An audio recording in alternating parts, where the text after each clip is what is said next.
Hello, hello, hello, everyone. Welcome back to another episode of ReConnect with Plant Wisdom. It's me, Tigria Gardenia, and I'm back. You may have noticed I took a small hiatus. I took 2 weeks off from recording the podcast for a number of different reasons. I got to a place. Look, let me say this. I love recording this podcast. I mean, love. When I first started the podcast, I wasn't exactly sure what I was doing, how I was doing it, what exactly it was going to look like. I knew I wanted to do audio and video. That was the only thing I knew. I knew, of course, that it had to be about, reconnecting with plant wisdom. Other than that, I knew zero. And as I've gone on over the periods of time, it has, the themes, the topics, the how, all of it has just become an organic growth.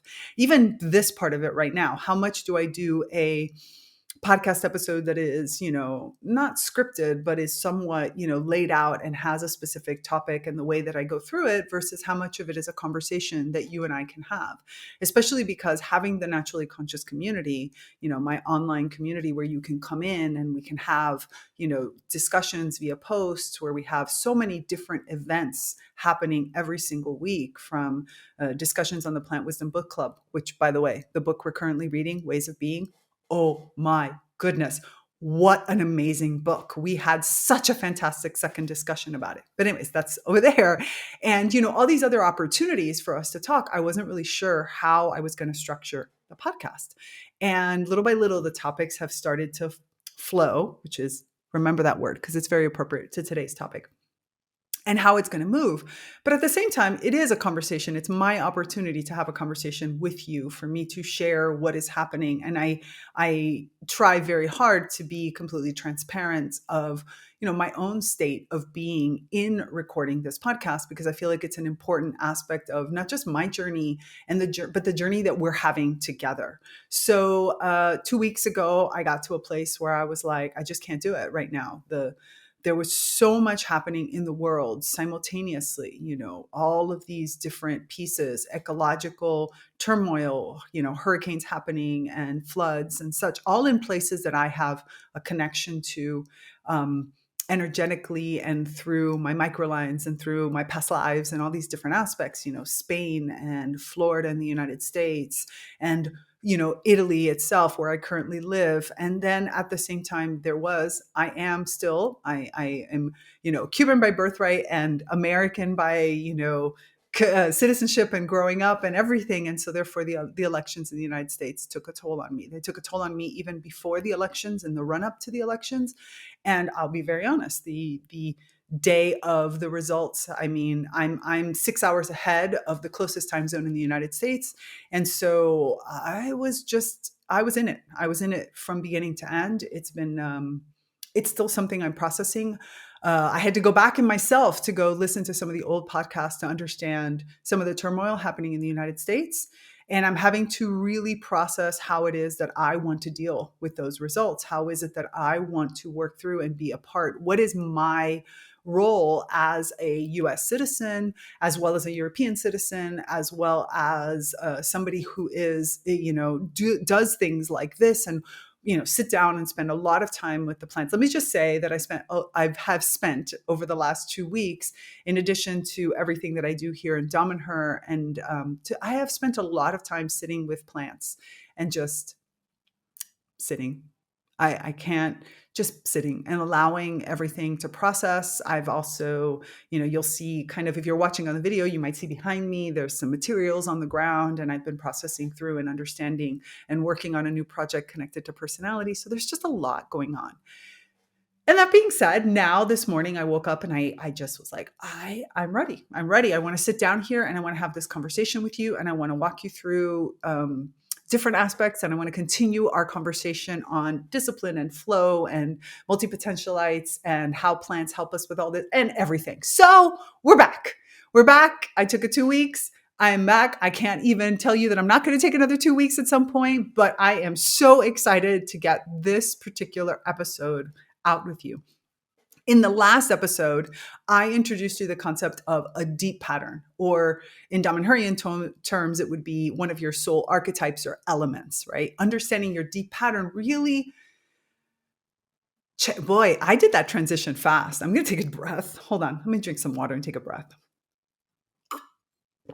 Okay, you have just witnessed the multipotentialite mind at work and how appropriate that is for exactly this episode and what we're going to talk about.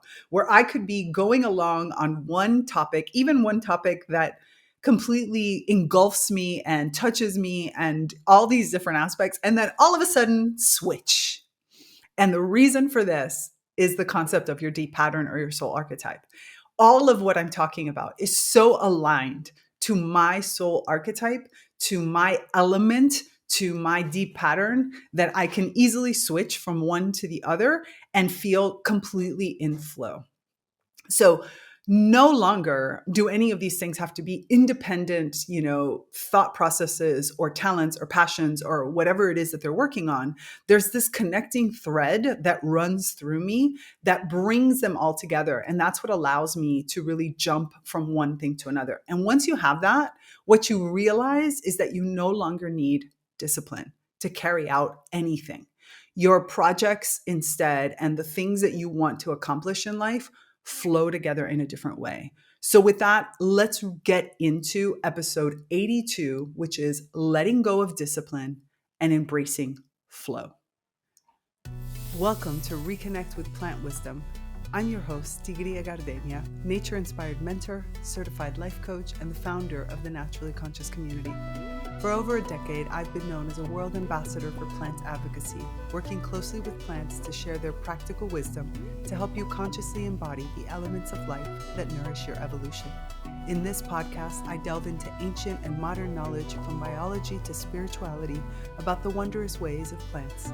Together, we'll explore how ecosystem thinking helps you overcome limiting beliefs, understand the true nature of relationships, and live an authentic, impactful life. Okay, so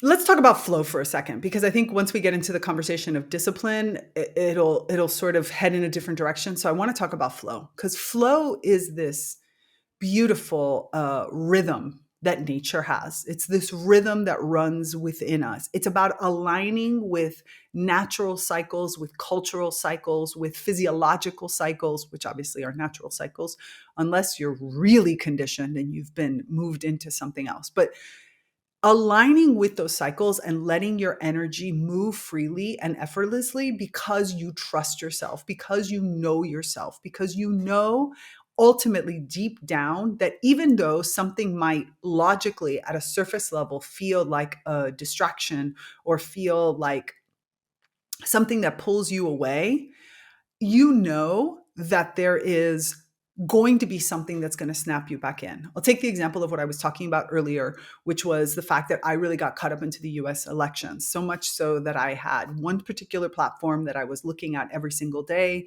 at least twice a day, to kind of get an update on what was going on. I got very informed. I became very informed on many of the policies that were happening and the different points of view from the different sides. I really immersed myself in it. And this is not something I normally do. I do love politics. I love more the law.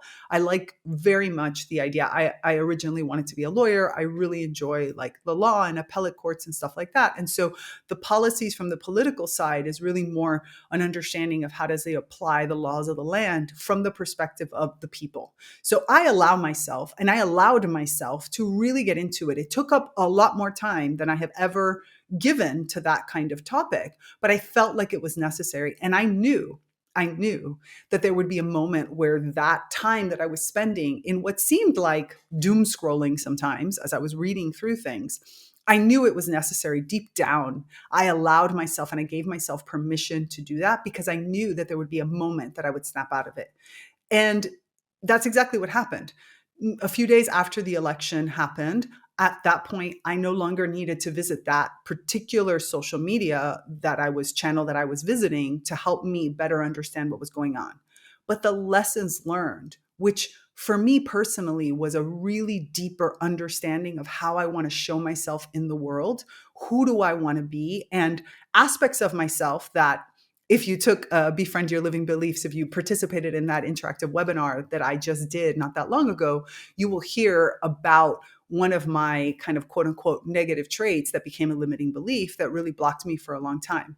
And so now that I'm on the other side of that limiting belief, I understand better how I want to express myself in the world. But I hadn't necessarily been doing it. Like, the intellect of it had come in, the understanding of it had come in, the permission had come in, but I wasn't sure at this age, in this time of my life, with what I am, where I live, and all these things. I didn't understand how I wanted that to manifest itself.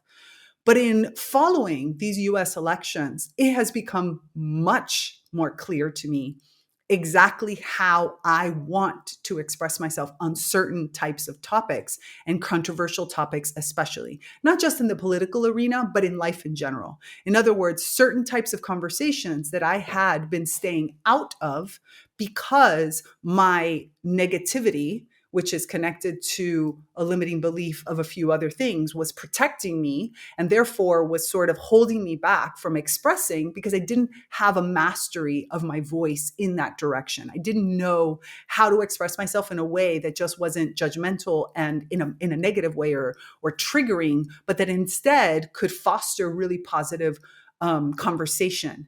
And that at the same time was willing to put my money where my mouth is, and to really take that all the way through. In other words, not just talk about it, but actually be active in whatever it was that I was talking about. The process of allowing myself to enter into everything that was happening in the US elections, for me personally, allowed me to see where, first of all, it allowed me to see the places where I today can speak much more eloquently. I can get my point across with clarity. I don't have to judge others at all. And yet it helped me also see where my moral compass is. Where am I willing to stand up and be an ally and a vocal ally, or even to take, the be on the forefront of something that I think of that is important and that I need to move the needle forward. The shift in the paradigm that I talk about, and that we talk about so much inside of the naturally conscious community, that all of us are actively working on, it helped me see my part in that paradigm shift, where my voice, where I was not using my voice, not using my talents, not using my skills out of fear of a past behavior, and how I no longer needed to fear that because I have evolved past that fear. So besides the fact of getting immersed into the US political landscape again, it helped me see my role in bigger issues in life. Bigger issues than even the ones I was allowing myself to participate in. It allowed me to connect, to bridge, because that's connected to my element, the past experiences and things I was very, very passionate about and an advocate for when I was much younger, but that I didn't know how to do it. And so therefore I just pissed people off. It helped me see better how I'm supposed to use and how I'm supposed to re-enter and reconnect to those passions, to that advocacy in this day and age, in this level. Where am I supposed to put that advocacy today? Because I have the skill set to be able to do it. So I had this innate trust in myself that I knew that watching these, what was happening in the US election sphere, even though it drew it has brought to the surface so many different emotions, something inside of me knew I needed to experience those emotions.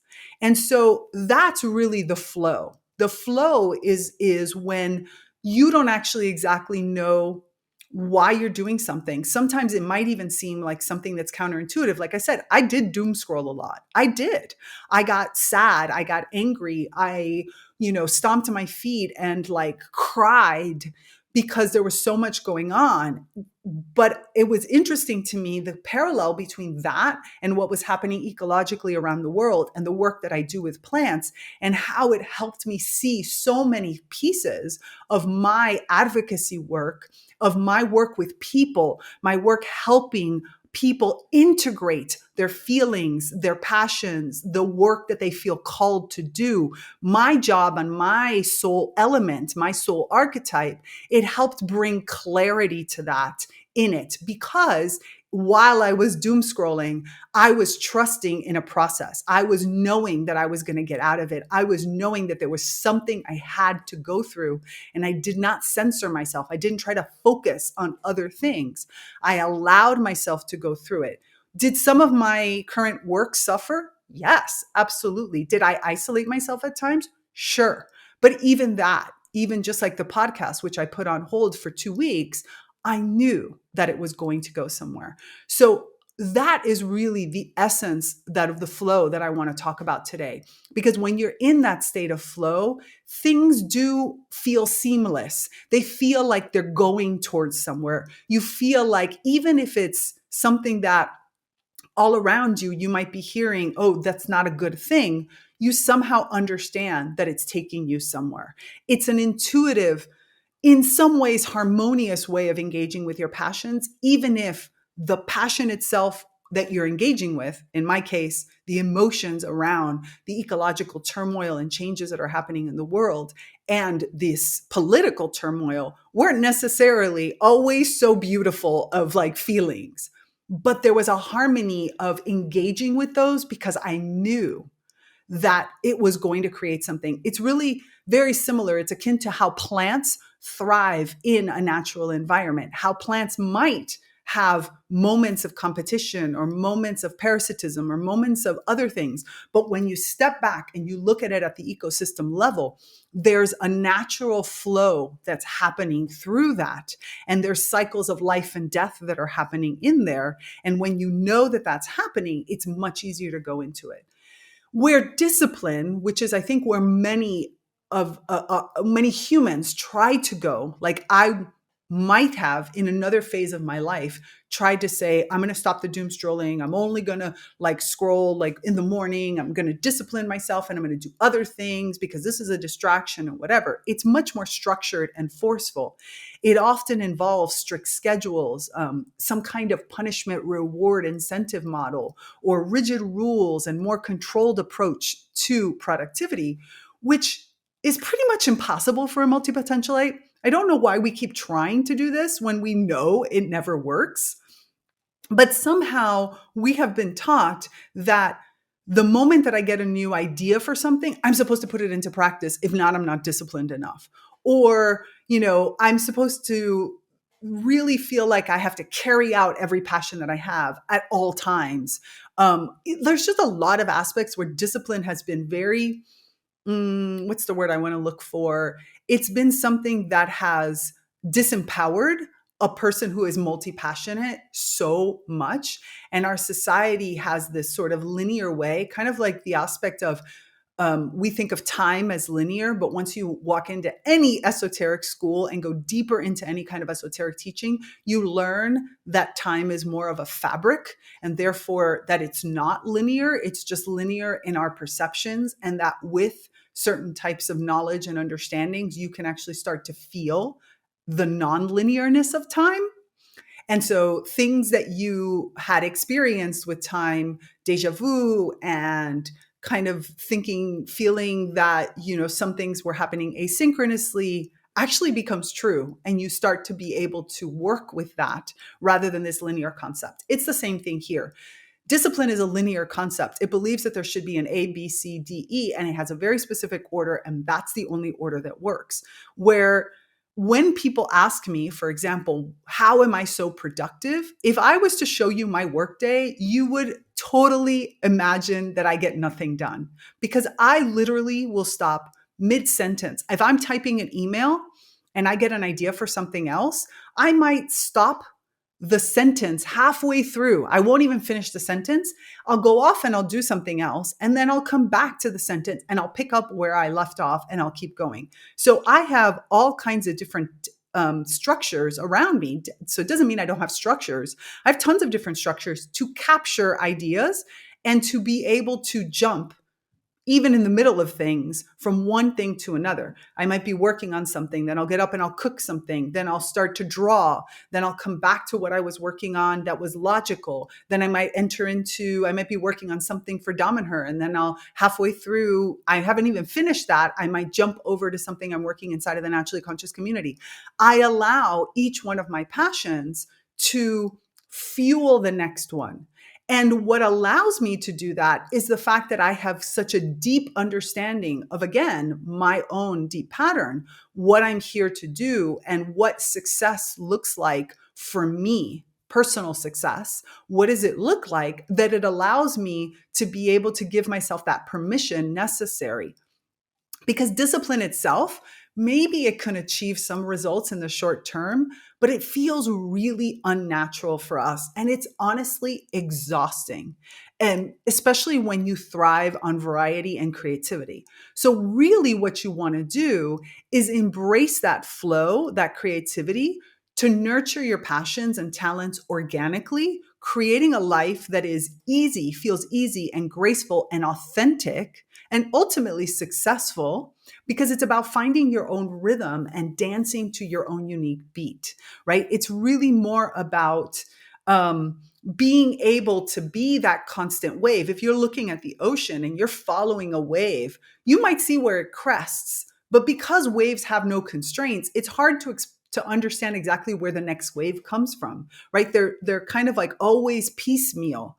I can take a small sliver of the ocean, but even within that, the waves don't just completely crest and then come back and then crest and then come back. Instead, there's like an overlapping of all of these different crestings. And so that's exactly what it is. You can't fit yourself, you can't take that ocean and try to force it into a rigid mold. It doesn't work, it doesn't hold. So my hope is that by the end of this episode, you're going to understand why it is that discipline doesn't work for your multi-passionate mind and what to do instead. And especially in this moment with the chaos that's happening sometimes feeling of in the world and the injustices especially that are happening in the world and all of the different situations, whether it's in your personal life or at the grand scale, it's important that once you recognize what your deep pattern is, right? This natural element that is what glues together your position in the ecosystem, which is your community, your work, your family life, and all these things.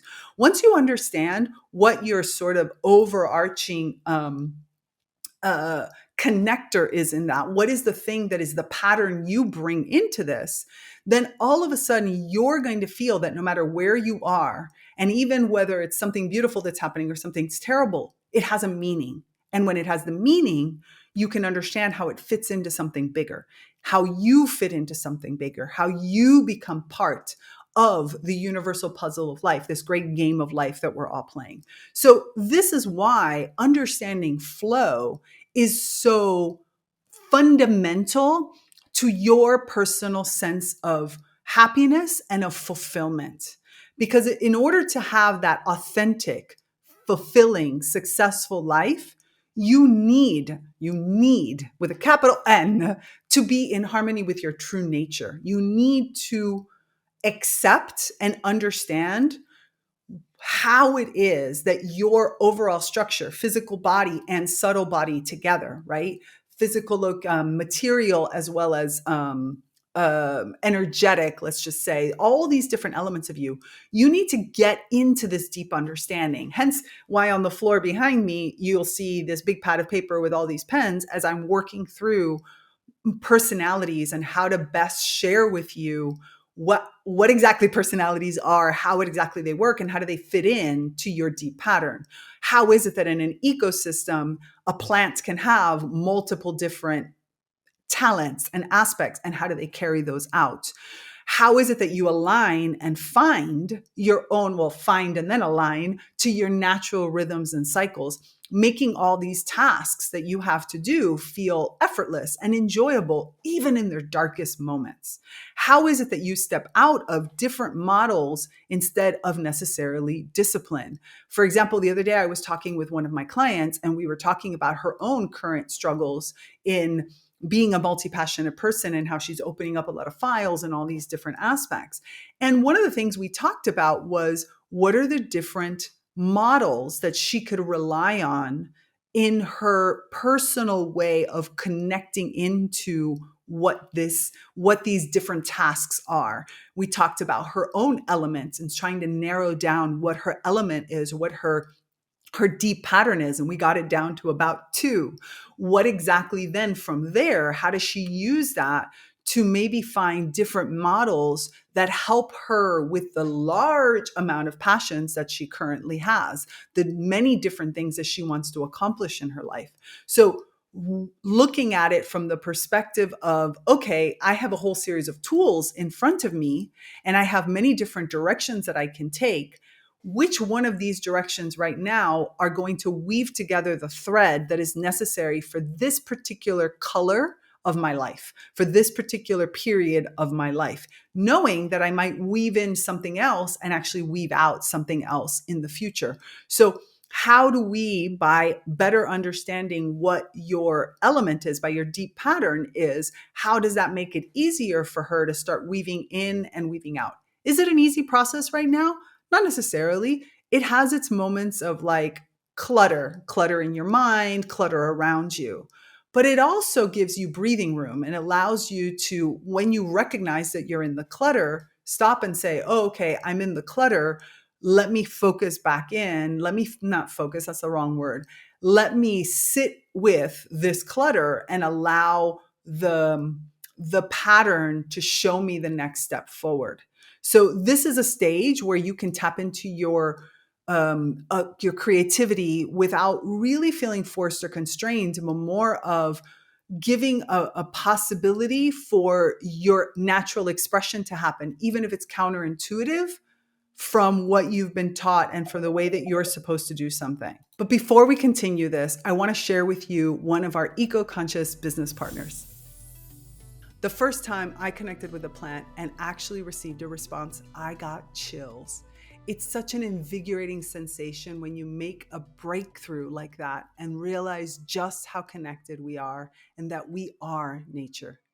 As a nature-inspired mentor myself, I was super excited to stumble upon the Shift Network and its mission to empower a global network of evolutionary change agents. Talk about my kind of movement. There are so many inspiring thought leaders, healers, empaths, and other visionaries all under one roof, each one on an individual and collective mission to help you reawaken and co-create a just and prosperous world. Check out the show notes and click on the link to learn more about the Shift Network. Consider enrolling in a course or two. Their programs are the perfect complement to your evolving naturally conscious life. So it's basically by embracing this flow, by trusting in yourself, by anchoring yourself by this deep pattern, you cultivate a sense of knowing. And that's really what I want. Like, that's what I work with the most with my clients. It's not about finding one technique that's going to work, but it's more about cultivating a continual step of knowing and of ways for you to check in with yourself so that you know where it is that you're moving towards. So that's why finding meaning is so important. That's why connection is so important. All of these different aspects that allow you to know yourself. This is where your values are so important. This is where understanding that deep pattern is so important. This is where moving in those directions allows you to know yourself in a way that you then have a check-in whenever something seems like, okay, wait, is that a distraction? And you might check in and the answer might be, yes, it's a distraction, but it's a distraction you need in this moment. And it's like, oh, okay, versus, is this a distraction? And you might get a check-in that says, it is a distraction and it's something you don't need to be distracted of because A, B, and C, you are strong enough, you know how to do this, blah, blah, blah, blah, blah. And so therefore you don't have to move through that distraction. So living in flow means that you're not constantly fighting against yourself or living up to some kind of external expectation. Instead, you're allowing your unique abilities to really shine. You're creating that fulfilling and authentic life that reflects who you truly are. And this is something we see constantly in the natural world. We see our plants friends, our plant allies, transforming their environment in order to allow for their expression, right? An aloe plant, as I have Jaina in front of me, who is flowering right now. It's so beautiful. I always forget that Jaina flowers around this time of year. And so I was watering Jaina the other day, and all of a sudden this beautiful flower is coming out. And I'm excited. Jaina's flowers are orange, a really bright, beautiful orange. But Jaina is an aloe, and Jaina will always have characteristics of an aloe. But Jaina is also in a pot in a specific location, connected to a few other kinds of succulent plants that are around. And so with temperature that fluctuates, because when I travel, I turn off the heat. And so Jaina has an aloe core that has certain characteristics, such as this flower.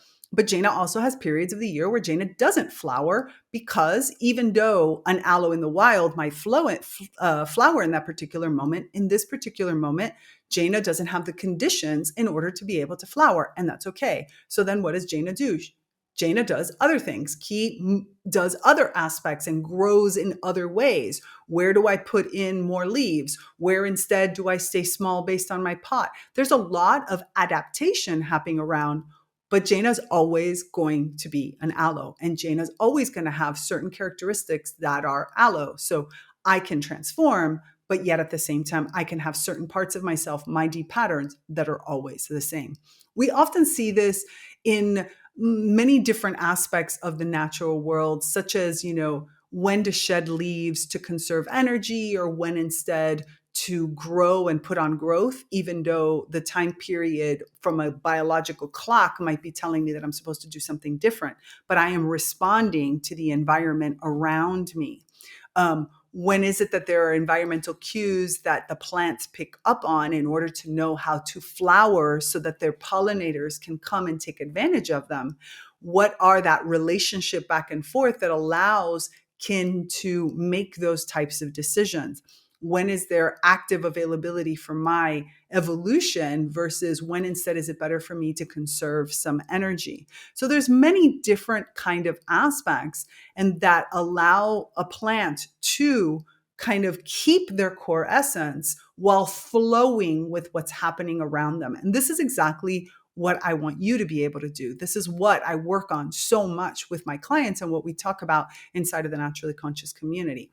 How do I know my core essence so well, trust in all of these different capabilities, possibilities, and ideas that I have, and still be able to choose the one that I'm going to execute on in that given moment, because it is most aligned to where I need to go in this moment. And it might change 3 seconds later.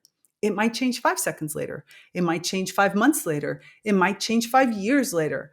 It is going to change, by the way. It's going to change. You're probably, if you're a multipotentialite, not going to do the same thing for the rest of your life. You're always going to have things that are constantly changing, some by the second, some by the minute, some by the year, some by the decade, but they're always going to be changing. So this is why you need to let go of the discipline. Everyone has their own natural cycle of energy and focus. And there are some people that thrive on discipline, but not the multipotentialite, not the multi-passionate. They don't have these same types of fluctuations or need for these fluctuations. So instead of trying to resist these fluctuations and thinking that they're coming too fast, it's about checking in with yourself and having and developing the internal indicators that help you know whether this fluctuation is a natural rhythm for you, or if the fluctuation is coming from a place of fear, a limiting belief, or something else that your own mind is protecting you from and doesn't allow you access to. Because that is really the place where we as multipotentialites start to come out of our natural rhythm. For example, forcing yourself to work on something when you're naturally tired or uninspired, it just doesn't work. it's counterproductive. So it's much better, especially if you have to work in an environment where you have to work for somebody else. It's much more important when you're not feeling inspired or when you're tired for you to work on maybe something that has some more structure, that's easier for you to do, kind of without having to invest certain types of energy, and then allow yourself to do the more creative work when you're feeling inspired. But again, you always have to go back to that core that allows you to trust your intuition as to whether or not it's time to do that. Discipline demands too much strict adherence to schedules and rules that leaves very little room for spontaneity or creativity.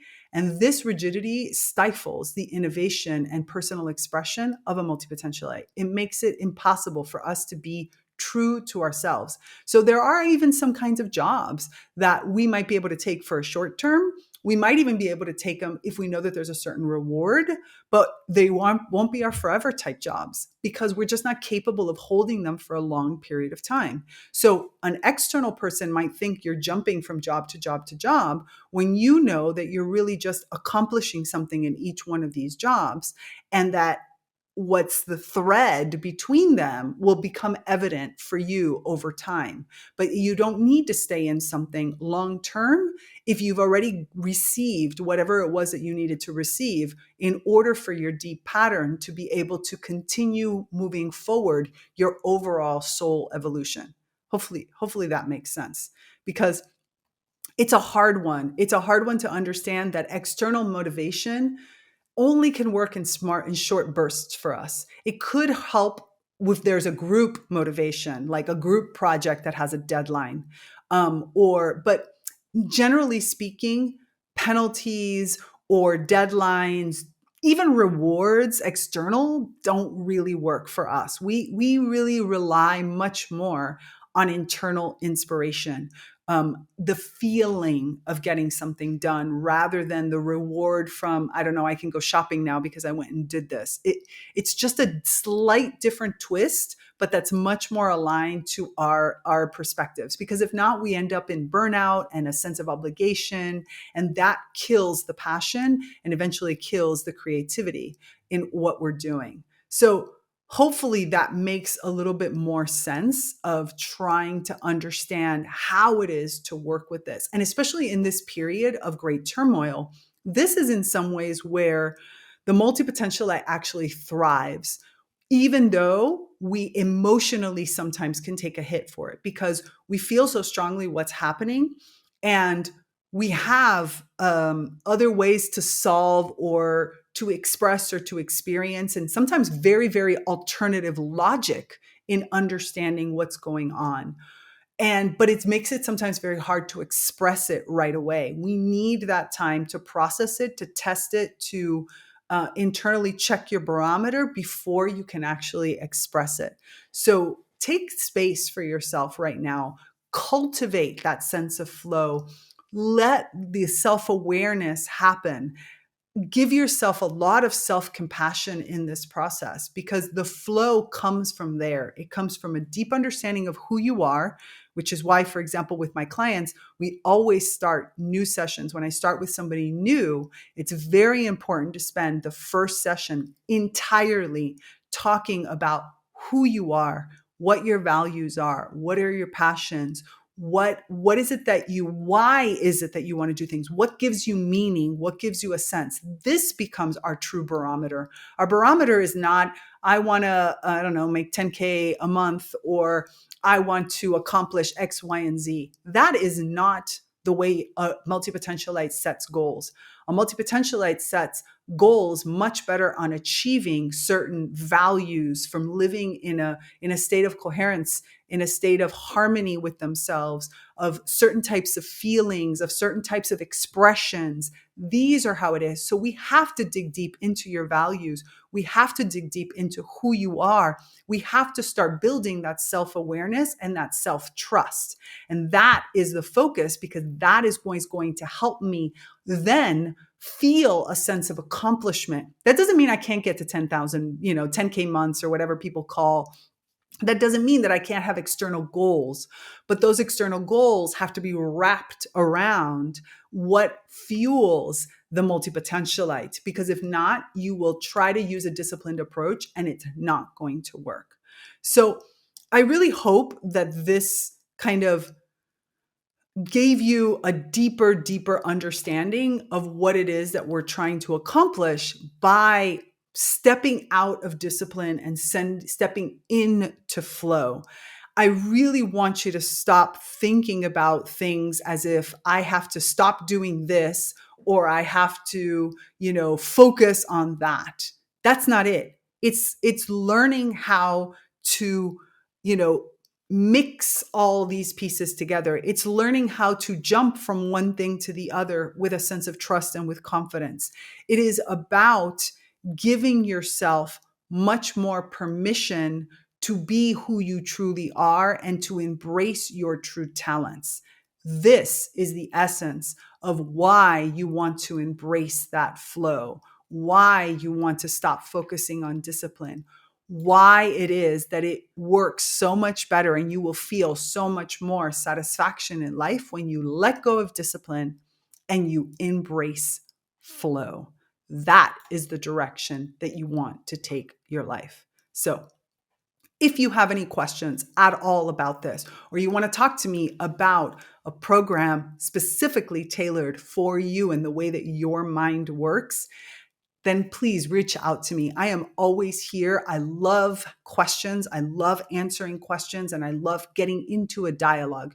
You can find me on my website, and you can also find me in the Naturally Conscious community.